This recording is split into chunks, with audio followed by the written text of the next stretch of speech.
नमस्कार। हमें है आपकी सेहत का ख्याल हेल्थ प्लस की संग में आपका स्वागत है। मैं हूं रजनीश कौर। कुछ हफ्तों से लगातार हम बाढ़ के बाद के नतीजों की चर्चा कर रहे हैं और जरूरी भी है, क्योंकि प्रत्यक्ष दुश्मन से ज्यादा महत्वपूर्ण हो जाता है अप्रत्यक्ष दुश्मन, जो दबे पांव आता है और बहुत सारी तबाही मचा कर जाता है। जी हाँ, बाढ़ के बाद होने वाली बीमारियां जो हमें आहिस्ता आहिस्ता से हमारे घरों में आती हैं और बहुत सारी तबाही मचाती हैं, जिनमें डेंगू व मलेरिया बहुत ही आम तौर पर पाए जाने वाली बीमारियां हैं। डेंगू और मलेरिया किस तरीके से होता है, क्या कारण रहते हैं, क्या लक्षण होते हैं और इसका उपचार किस तरीके से किया जाए, इसी विषय पर बात करने के लिए आज हमारे साथ है डॉक्टर डीजे रैना। डॉक्टर साहब, आपका बहुत बहुत स्वागत है। Thank you. सर, सबसे पहले मलेरिया क्या है और डेंगू क्या है, क्योंकि इन दोनों में अगर हम स्पष्ट तौर पर डिफरेंस जान सकेंगे तभी हम इसका पहचान कर पाएंगे कि हम किस बीमारी से पीड़ित हैं। जी, मलेरिया वेक्टर जो मॉस्किटो है, एनोफिलीज मॉस्किटो, ये ट्रांसमिट करता है एक इन्फेक्टेड पर्सन से एक नॉन इन्फेक्टेड पर्सन में। और जो डेंगू है, ये एडीज किस्म का मच्छर होता है जो इसको ट्रांसमिट करता है। दोनों मच्छर से ट्रांसमिट होते एक पर्सन से दूसरे पर्सन तक। और दूसरा, इसके लक्षणों में दोनों में बुखार है। मलेरिया में यूजुअली हाई ग्रेड फीवर देखा जाता है और इसमें ठंड लगने के साथ बुखार होता है। फिर उल्टी का मन करता है, जी मिचलाना होता है, शरीर में रैशेस पड़ते हैं, आरबीसी इसमें डिस्ट्रॉय होते हैं और आरबीसी डिस्ट्रॉय होने की वजह से इसमें कमजोरी काफ़ी महसूस होती है। इसी तरह डेंगू में भी हाई ग्रेड फीवर होता है और हाई ग्रेड फीवर के साथ रिट्रो ऑर्बिटल पेन होती है। आईबॉल्स के पीछे पेन होती है जो आईबॉल्स की मूवमेंट से बढ़ती है। ललाट पर, जो फेस के सामने वाला माथा है, उधर दर्द होती है। फिर इसमें जोड़ों में दर्द होती है, इसलिए इसको ब्रेक बोन फीवर भी कहा जाता है। छोटी छोटी हेमरेज स्किन पर होती हैं। रैश पड़ सकते हैं, जी मिचलाना, उल्टियाँ इसमें भी हो सकता है और रैश भी हो सकता है। पेशेंट शॉक में भी जा सकता है। Hello everyone. SR College of Competitions has been guiding civil services aspirants for the last 25 years with consistently strong result and a track record of successful candidates. If you're a graduate, our regular batches are designed to give you a focused start for IAS and JKS examinations. अगर आप college में हैं, हमारे foundation batch will help you build the right base from the beginning. Our course offers complete syllabus coverage, prelims plus mains, GS paper 1 to 4, essay and CSAT. We have experienced UPSC and JKS faculties. We provide updated study material, regular tests, daily and weekly answer writing sessions, personalized feedback and mentoring by UPSC qualifiers. For free guidance session, you can call on the numbers given on your screen. Sir, इसके साथ साथ सबसे पहले ये बताइए कि transmit किस तरीके से होती है ये। जैसे मैंने बताया कि जो डेंगू होता है, ये डेंगू वायरस की वजह से होता है। डेंगू वायरस एक इन्फेक्टेड पर्सन से मच्छर ट्रांसमिट करता है। मच्छर के काटने से वो एक दूसरे हेल्दी पर्सन में जाए तो वो ट्रांसमिट कर सकता है। और इसका एक और मोड ऑफ ट्रांसमिशन है जिसको ट्रांस ओवेरियन ट्रांसमिशन कहते हैं या ट्रांसटीडियल। जैसे एक जनरेशन से दूसरे जनरेशन में भी डेंगू ट्रांसमिट हो सकता है विदाउट किसी इन्फेक्टेड पर्सन को काटे हुए। जैसे विंटर्स में यूजुअली क्या होता है, जो एग्स होते हैं, इन्फेक्टेड एग्स होते हैं, वो विंटर का पूरा 6-7 महीना जो अनफेवरेबल एटमॉस्फेयर को वो टाइड ओवर कर जाते हैं। और फिर जब इनको फेवरेबल मिलता है एनवायरनमेंट, बरसात में मिलता है, जब ह्यूमिडिटी इनको फेवरेबल होती है, टेम्परेचर फेवरेबल मिलता है, तो फिर ये एडल्ट्स में, एडल्ट मॉस्किटोज में हैच करते हैं। वो भी एक मेथड ऑफ ट्रांसमिशन होता है इनमें। और मलेरिया में भी सिमिलरली मच्छर ही मोड ऑफ ट्रांसमिशन है। मलेरिया में प्लाज्मोडियम होता है, पैरासाइट एक किस्म का होता है, जबकि डेंगू में वायरस होता है जो काजेटिव ऑर्गेनिज्म है। सर ये दोनों ही डिजीजेस जो है ट्रांसमिट होती हैं, पर इन्वायरमेंट को जैसे आपने अभी डिस्कस किया कि इन्वायरमेंट के एक फेवरेबल इन्वायरमेंट में ये जब आते हैं तो उस इन्वायरमेंट से हम किस तरीके से अपने इन्वायरमेंट को प्योर करें, या कोई ऐसा प्रिकॉशंस जो हम स्टार्टिंग से ही लेके चले कि ये पनपे ही नहीं। देखिए एनवायरनमेंट जो जैसे बरसात है, बरसात तो यूजुअली आती है, हर साल आती है। बरसात और बरसात के बाद का मौसम जो होता है वो फेवरेबल एनवायरनमेंट होता है, जब इनका जो ह्यूमिडिटी फेवरेबल होती है, टेम्परेचर फेवरेबल होती है। अब इसमें हम प्रिकॉशंस ले सकते हैं। यूजुअली क्या बरसात के बाद क्यों होता है, पानी जमा होता है, स्टैग्नेशन ऑफ वाटर होती है, जिसकी वजह से वहाँ पर मच्छर पनपता है। जहाँ पर स्टैग्नेशन ऑफ वाटर है उन जगहों में मच्छर पनपता है। और इसलिए हम क्या कर सकते हैं, घर के अंदर और घर के बाहर हम पानी को जमा ना होने दें और साफ सफाई का ख्याल रखें। जैसे रीसेंट फ्लड्स की अगर हम बात करें तो रीसेंट फ्लड्स में भी ये आकांक्षा थी कि भाई पानी जमा होएगा तो पानी जमा होने की वजह से ज़्यादा केस आएंगे। तो इस साल एक्चुअल में देखा जाए लास्ट ईयर के कंपैरिजन में कम केस आए। जैसे अगर हम आज तक देखें 920 केस डेंगू के इस साल आए हैं, जबकि लास्ट ईयर इसी अवधि में 1496 केस आए थे। और फ्लड्स के बावजूद ऐसा हुआ, जबकि हम एक्सपेक्ट कर रहे थे फ्लड में इससे ज़्यादा केस आएंगे। तो इसमें ये डिपार्टमेंट की सतर्कता की वजह से, इसमें डिफरेंट डिपार्टमेंट्स का रोल है, गवर्नमेंट के सपोर्ट की वजह से और गवर्नमेंट के क्विक एक्शन की वजह से ऐसा हो पाया। जैसे जम्मू म्यूनसिपल कॉरपोरेशन ने मक क्लियरेंस का ड्राइव शुरू किया। जैसे मड जहाँ पर है, पानी जमा है, गंदा पानी जमा है, स्टैग्नेटेड वाटर, उसको रिमूव किया। और उसमें साथ साथ में जो मलेरिया एंड डिपार्टमेंट की टीमें भी गई, जहाँ जहाँ पर नहीं ये ऐसा क्लियर हो पाया वहाँ पर उन्होंने स्प्रेइंग करी, indoor as well as outdoor spraying. Gambusia fish डाली गई कलेक्शंस ऑफ वाटर में जो लार्वा को खाती हैं, और लोगों को एजुकेट किया गया, अवेयरनेस दी गई। ब्रीडिंग चेकिंग, कहीं पर लार्वा तो नहीं है, उसको लार्वा को डिस्ट्रॉय किया गया। और इसके अलावा 3 राउंड्स ऑफ फॉगिंग भी हुई।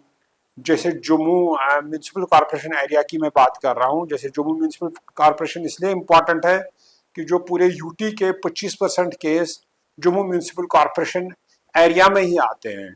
ये एक्शंस बाकी टाउन्स में भी हुई, बाकी डिस्ट्रिक्ट हेडक्वार्टर्स में भी हुई। वहाँ की जो म्यूनसिपल कमिटीज़ उन एरियाज़ में, उन्होंने भी ये एक्शन सिमिलर एक्शंस की। तो जैसे जम्मू म्यूनसिपल कॉरपोरेशन एरिया में 3 राउंड्स ऑफ फॉगिंग, अभी तीसरा चल रहा है। पहला जुलाई अगस्त में हुआ, दूसरा राउंड 2 से 12 सितंबर हुआ, post flood immediately with a view to control the disease in floods. और तीसरा राउंड फिर 13 सितंबर से हुआ और ये कोई 18 अक्टूबर तक ये राउंड चलेगा। तो इसके अलावा एडुकेट प्रिपेयर्डनेस रखी है, बेड्स रखे हुए हैं, डिफरेंट हॉस्पिटल्स में बेड्स डिजिग्नेट किए गए हैं, लैब्स वगैरह फुल्ली फंक्शनल है। Adequate quantity of insecticides, reagents और जो भी स्प्रे पंप्स, फॉगिंग मशीन्स वगैरह ये सभी जगह अवेलेबल है। जहाँ जहाँ पर भी इनकी रिक्वायरमेंट, प्लेटलेट ट्रांसफ्यूजन की फैसिलिटी अवेलेबल है। ये यूजुअली जो गवर्नमेंट की तरफ से एक्शंस हैं वो हैं। और अगर हम पर्सनल प्रोटेक्शन मेजर्स की तरफ जाएं तो उनमें क्या है कि जैसे मैंने आपसे पहले भी बात करी, घर के अंदर बाहर पानी कहीं पर नहीं जमा होने देना है। और जब कहीं घर से बाहर निकलें तो फुल बाजू वाले कपड़े पहने, टांगों को ढकने वाले कपड़े पहने।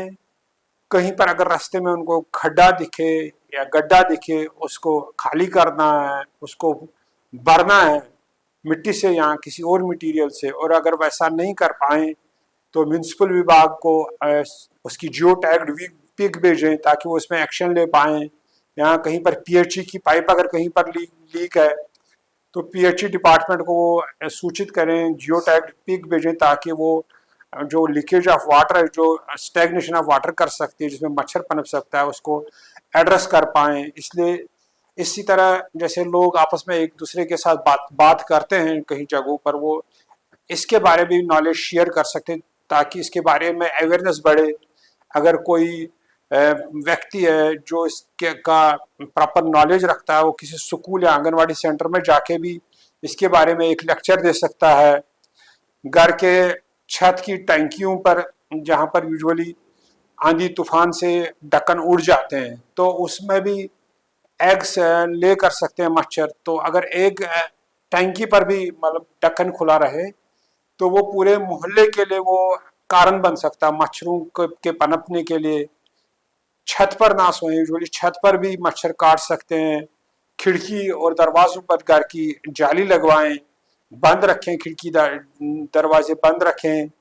घर के अंदर एयर कूलर होते हैं या जैसे बर्ड बाथ्स होते हैं, मनी प्लांट की बोतल्स होते हैं, उनमें हफ्ते में 1 या 2 बार पानी खाली करें।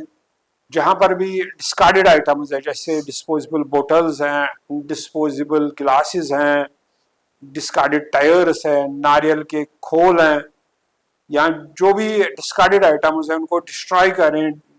ओल्ड टायर्स होते हैं ताकि इनमें पानी जमा होकर मच्छर को पनपने का मौका ना मिले। इवन अगर कहीं पर 5 ml पानी भी जमा हो उसमें भी मच्छर पनप सकता है।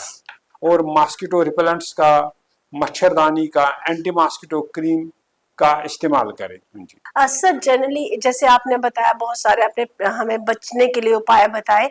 वैसे तो गवर्नमेंट बॉडीज हमारी हमेशा अलर्ट रहती हैं, लेकिन एक तौर पर जो कई जगहों पर या गांव में हम देखते हैं कि आग जला के धुआं करके मच्छरों को भगाने का काम किया जाता है।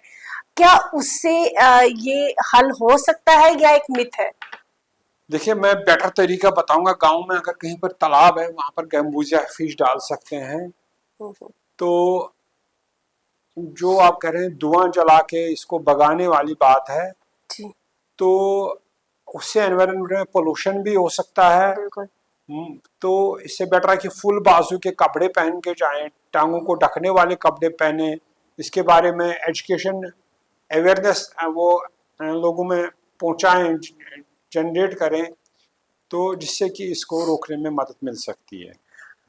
सर, डेंगू में और मलेरिया में दोनों में कॉमन है कि फीवर होता है, तो हम इनको अलग अलग किस तरीके से, कि क्या हम ये लेकर चलें कि अब ये डेंगू हो सकता है और अब ये मलेरिया, दोनों में एक्चुअल में फीवर होता है, बेसिक डिफरेंस क्या रहेगा? देखिए, जैसे मैंने आपको बताया, यूजुअली मलेरिया में ठंड लगने के साथ फीवर होता है और डेंगू में यूजुअली बुखार के साथ रेट्रो ऑर्बिटल पेन होती है, आंखों के पीछे पेन होती है और ललाट पर पेन होती है। अब डिफ्रेंशिएट करने के लिए हम इसमें टेस्ट कर सकते हैं, ब्लड टेस्ट कर सकते हैं, ब्लड स्लाइड टेस्ट कर सकते हैं और एक ब्लड का सैंपल टेस्ट कर सकते हैं डेंगू के लिए। तो उनसे हम इनको डिफ्रेंशिएट कर सकते हैं। इनफैक्ट मलेरिया में रैपिड टेस्ट भी है और डेंगू में भी। डेंगू में रैपिड टेस्ट अवॉइड करना चाहिए, वो मिसलीडिंग है। उससे जिसमें डेंगू नहीं हो उसको दिखा सकता और दूसरी बीमारी को, वो जो एक्चुअल बीमारी वो को उसको नहीं पहचान पाएगा। और जिसको मान लीजिए कि नहीं है डिजीज, उसको डिजीज दिखाएगा और उसको अननेसेसरी परेशान करेगा। और टेस्ट फ्री है, मतलब गवर्नमेंट इंस्टीट्यूशंस में, हॉस्पिटल्स में मलेरिया का भी और डेंगू का टेस्ट विदाउट एनी पेमेंट, इसका उपचार भी विदाउट एनी पेमेंट उपलब्ध है। इनफैक्ट डेंगू का टेस्ट पहले डिस्ट्रिक्ट हेडक्वार्टर्स पर होता था, अभी हमने ब्लॉक हेडक्वार्टर्स पर भी सैंपल शुरू कर रहे हैं लास्ट ईयर से, जो हम फिर बाद में कोल्ड चेन में ट्रांसफ़र करते हैं डिस्ट्रिक्ट हेडक्वार्टर्स में, और उनका उसी दिन उसका जो रिजल्ट है कन्वे किया जाता है थ्रू टेलीफोन, थ्रू व्हाट्सएप वगैरह। सर, सेम डे हमें उसकी रिपोर्ट्स मिल जाती हैं। सर, इन केस अगर हम ये लेकर चलें कि मान लीजिए कि अब एक पेशेंट, एक इंसान को डेंगू या मलेरिया हो चुका है, अब घर में फर्स्ट स्टेप उसका क्या रहेगा कि किस तरीके से वो उसका ट्रीटमेंट शुरू करे? देखिए, मलेरिया में प्रॉपर ट्रीटमेंट अवेलेबल है जी। एक स्पेसिफिक ट्रीटमेंट अवेलेबल है।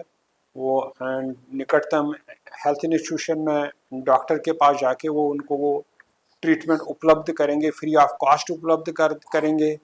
और जहाँ तक डेंगू की बात है, डेंगू में 95% आप जो केसेस हैं उनका ट्रीटमेंट घर पर ही हो सकता है, क्योंकि माइल्ड फॉर्म होते हैं 95%, और 5% लोगों को ही हॉस्पिटल में एडमिट होना है। और इसका मेनली सपोर्टिव ट्रीटमेंट ही है, सब स्पेसिफिक ट्रीटमेंट अवेलेबल नहीं है डेंगू का। जैसे किसी का शॉक में चला जाएगा या प्लेटलेट्स की ज़रूरत है, वो ट्रीटमेंट होगा। तो और इसमें कोई वैक्सीन भी अभी तक अवेलेबल नहीं है, हालांकि रिसर्च बाज़ाब्ता चल रही है। तो ओनली 5% लोग अगर हॉस्पिटल में प्रॉपरली जाएंगे टाइमली तो उनका भी इलाज उपलब्ध है, और उन खाली 5% लोगों को हॉस्पिटल जाने की जरूरत पड़ सकती है। सर जनरली हम लोग क्या करते हैं कि जो कुछ कॉमन जो हमारे मासिस में बातें चलती हैं कि डेंगू हो गया है तो आप बकरी का दूध ले लीजिए, पपीते के पत्ते खाइए। तो ये हमारे दर्शकों को बताइए कि इसका प्रॉपर ट्रीटमेंट अगर नहीं होता है तो फर्दर कॉम्प्लिकेशंस क्या हो सकती हैं? देखिए, जैसे बकरी का दूध, बेशक इसमें प्रोटीन है, पपीते का फल, इसमें भी विटामिन वगैरह हैं, मिनरल्स हैं, ये मतलब हार्म नहीं करेंगी जी। एडवाइस यही रहेगी कि हाई प्रोटीन डाइट ले लें लोग, और fresh fruits and fresh vegetables ले लें, प्रॉपर रेस्ट ले लें, एडिक्वेट रेस्ट ले लें, शराब या सिगरेट का सेवन ना करें। तो कॉम्प्लिकेशंस की जहाँ तक बात है, अगर इनको प्रॉपरली टाइमली ट्रीट नहीं किया तभी कॉम्प्लिकेशंस हो सकती है। पेशेंट शॉक में जा सकता है, डेंगू में हेमरेज हो सकती है, कोमा में जा सकता है, बेहोश हो सकता है। एंड अगर डेंगू में प्रॉपरली टाइमली ट्रीटमेंट नहीं की जाए, 5% लोग जो मैं बात कर रहा सीवियर फॉर्म, तो डेथ भी हो सकती है। सर खान पान की अगर बात करें तो किस तरीके का खान पान रहना चाहिए हमारा? जैसे मैंने अभी आपसे बात करी कि हाई प्रोटीन डाइट पर ध्यान देना है, फ्रेश फ्रूट्स पर ध्यान देना है, फ्रेश वेजिटेबल्स पर, और डेंगू में एडिक्वेट क्वांटिटी में फ्लूइड्स लेने की ज़रूरत है। जैसे नारियल का पानी है, फ्रूट जूसेस है, होममेड फ्लूइड्स, लस्सी है, ओआरएस का घोल है, ये लिया जा सकता है इसका ट्रीटमेंट के लिए या एक फ्लूइड लेवल मेंटेन करने के लिए बॉडी में। सर गवर्नमेंट की तरफ से एक बार फिर मैं चाहूंगी कि हमारे दर्शकों को बताइए कि किस तरीके से लोगों तक पहुंचने के लिए कौन कौन सी स्कीम्स हैं या कौन कौन सी मेडिसिन वो प्रोवाइड करवाते हैं? जैसे मलेरिया में यूजुअली क्लोरोक्विन और प्राइमाक्विन होती हैं जो इस्तेमाल होती है। डेंगू में ऐसा कोई मेडिसिन नहीं है। हाँ, अगर किसी पेशेंट को सेल्फ मेडिकेशन नहीं, जहाँ मेडिकेशन की बात चले, सेल्फ मेडिकेशन बिल्कुल नहीं लेनी चाहिए।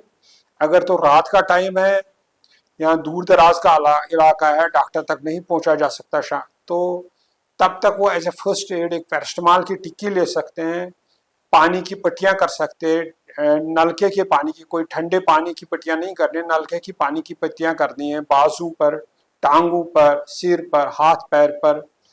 और जो एज सुन एज पॉसिबल वो डॉक्टर के पास है, इन नियर बाई इंस्टीट्यूशन के पास जा सकते हैं, तो वहाँ पर जाके वो प्रॉपर अपना ट्रीटमेंट कराएं। सर जाते जाते हमारे दर्शकों के लिए कुछ संदेश जो आप देना चाहें? जी, मैं कुछ एक संदेश देना चाहूँगा। जैसे मैंने कहा सेल्फ मेडिकेशन, उसके बारे में हमने बात करी, नहीं करनी चाहिए। दूसरा मैंने कहा रैपिड टेस्ट डेंगू में नहीं करना चाहिए। तीसरा मैं ये मैसेज देना चाहूँगा कि डेंगू में मैंने जैसे आपको बताया सीवियर फॉर्म होता है, वो यूजुअली जब फीवर सबसाइड होता है 7वें दिन के बाद, 6-7वें दिन के बाद, तभी वो सीवियर फॉर्म में जा सकता है। तो इसको हम लल बिफोर द स्टार्म या तूफान से पहले की खामोशी भी बता सकते हैं। जैसे 5% लोग सीवियर फॉर्म में जा सकते हैं, इसी टाइम जा सकते हैं जब उनका बुखार सबसाइड हो चुका है। इस टाइम उनको ज़्यादा सतर्क रहने की ज़रूरत है, इसलिए उनको अर्ली वर्क रिज्यूम नहीं करना चाहिए। कम से कम 2 हफ्ते के बाद वर्क रिज्यूम करना चाहिए, ताकि साथ जो भी पॉसिबिलिटी है सीवियर फॉर्म में जाने की वो रूल आउट हो जाए। और अगर होम भी सीवियर फॉर्म में चले भी जाएंगे तो उनका टाइमली और प्रॉपर उपचार किया जा सके। और एक मैसेज मैं ये देना चाहूँगा कि जैसे बाहर के से आते हैं लोग, डेंगू या मलेरिया ट्रैवलिंग हिस्ट्री होती है लेके, तो यहाँ पर लोगों को वो निश्चिंत नहीं होना चाहिए कि भाई इनसे हमें नहीं हो सकता।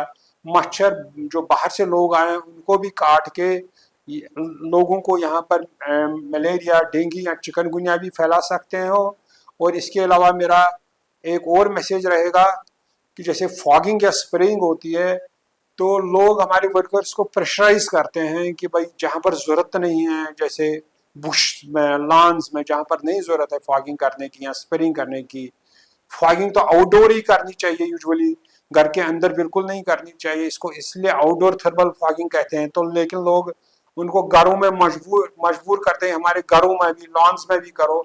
तो इससे क्या होता है, अननेसेसरी और एक्सेसिव फॉगिंग एंड स्प्रेइंग से एक रेजिस्टेंस डेवलपमेंट होती है इंसेक्टिसाइड से, और जो इंसेक्टिसाइड आज एक मच्छर को किल कर सकता है, तो अगर हम इसको अननेसेसरी एंड एक्सेसिव यूज करें तो कल को वो रेजिस्टेंट भी हो सकते हैं मॉस्किटोज, और हमें वो इंसेक्टिसाइड फायदा नहीं दे पाएंगे फ्यूचर में फिर।